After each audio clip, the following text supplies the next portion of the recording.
Hi guys, welcome to your 6.3 notes. We are looking at exponential functions today, specifically e to a power.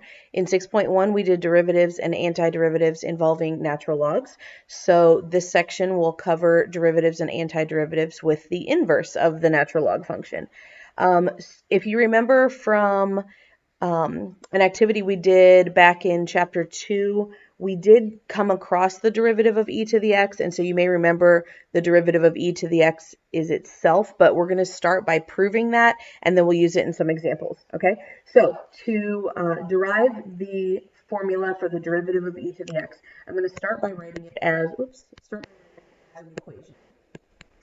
Okay, and in 6.1, we said that if we have a variable in the exponent, then we need to use logarithmic differentiation. So we're going to take the natural log of both sides of this equation, and that's going to give us natural log of y equals the natural log of e to the x, which, if you remember your log properties, natural log of e to the x is just x, which is nice. Okay, then from here, we're going to take the derivative of the entire equation. Derivative on the left side will be 1 over y times y prime, or dy over dx. Notation is up to you. And then on the right side, derivative of x equals 1. Okay? And then from here, remember, we are going to need to multiply both sides by y to get y prime by itself. So y prime equals 1 times y, and y originally was e to the x. So here we have that the derivative of e to the x is e to the x. And now your mathematical skepticism hearts can go to bed satisfied tonight, because I know that's been keeping you up since we did it in chapter 2. All right, going the other direction, we would have the antiderivative of e to the x equals e to the x. But when we write them as e to the x, because we need to keep in mind we might need to use the chain rule if there's something else exponent up here with respect to x of e to the u times u prime. Okay, and then going the other direction, the antiderivative of e to the u d is equal to e to the u plus c. We are dealing with indefinite intervals right now, so make sure you have the plus c on the end of that, okay? All right, so these are two new formulas that we need. Whoops. Two new formulas. Make sure you memorize these, and also make sure that you're about up here. Make sure that you're careful about writing du and changing coefficients and such if you need to. And then same thing with taking the derivatives. Make sure you remember the chain rule. Okay, so let's do a couple examples. For this first one, we have y equals e to the 3 natural log x. So we do have something else up in the up here in the exponent with the, I don't know why that's doing that. Okay, with the with as the exponent of e. Okay, so applying this y prime equals, and then it's going to be that same thing, e to the 3 natural log x times the derivative of 3 natural log x. 3 is the coefficient. Derivative of natural log x is 1 over x, so times 3 over x. And can we simplify this, you may ask? Yes, we can. If you remember your log properties, we can move the 3 up to the exponent of the x, and e to the natural log of something is that something. So e to the natural log of x cubed is just x cubed. Okay, and then this can be reduced to 3x squared. Okay, and if you were paying attention to the algebra back at the beginning, you may look at this and say, hold on, if I can simplify this here, can't I simplify this back here? The answer is yes. Okay, so again, we have an example where some algebra would simplify at the beginning, might make our expression easier to differentiate. Okay, so if we're doing that, Paying attention, then we could see the e to the 3 natural log x cubed, the derivative of x squared again. Okay, so again, please look for algebra first. If it can be simplified, you'll want to do that and make your life a little bit easier. Okay, next one, y equals 5x squared times e to the 3x. Here we do need to use the product rule between x squared and e to the 3x. So, y prime is equal to 5x squared times the derivative of e to the 3x, which is going to be e to the 3x times plus 3x times the derivative of 5x squared, which is 10x. Okay. At this point, as far as simplification, I definitely need to multiply the 3 and the 5 together to get 15.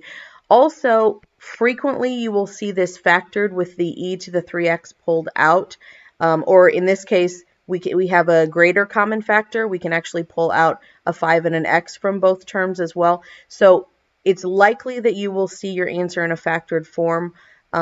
It's not mandatory that you factor it, but it might look a little bit cleaner.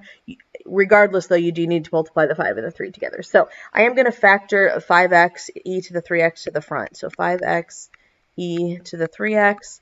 And then over here, we're left with one more x and a 3. And over here, we're left with a 2. And so final answer is this. Okay? Any questions? Just kidding, I can't answer them. Okay. For the next ones, we're doing antiderivative examples. As with all of the other compositions of functions, you have to write out the u and du and put the expression in terms of u and du. Forgetting a du is a really silly reason to lose points, so I want to see that you are writing those out. Okay, so for this one right here, we have e to the 7x. Looking back at this formula, my formula is e to the u, so I can quickly identify that my u is 7x. Let's leave it there then. Okay, so u is 7x, so then du is 7dx. Do I have 7dx? No, I do not. I have a dx, I do not have a 7. So, multiply on the inside by 7, and therefore 1/7 on the outside. Okay, so now I have 1/7 times the integral of e to the u, and then the 7dx part is exactly the same as du, so replace that with du.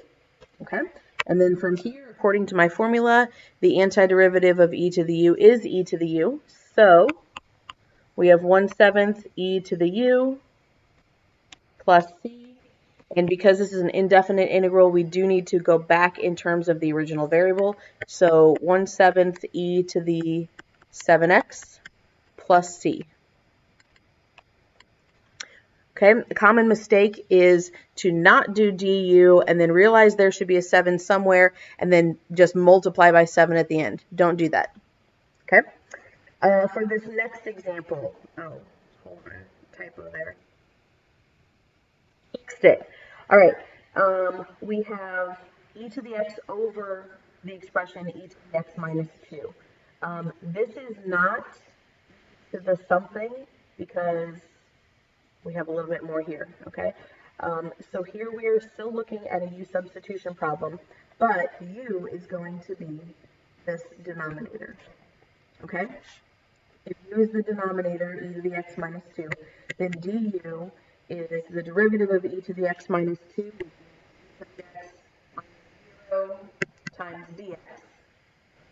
And then e to the x dx, so we already have du. We don't have any coefficients to change, so everything's good there. Okay, so when we write this in terms of u, it becomes the antiderivative of, and then since this is in the denominator, we have 1 over u, and then x dx is part right. So 1 over which, from 6.1, we know that the antiderivative of du is the natural log of the absolute value of u plus c. And then we need to plug e to the x minus 2 back in for u.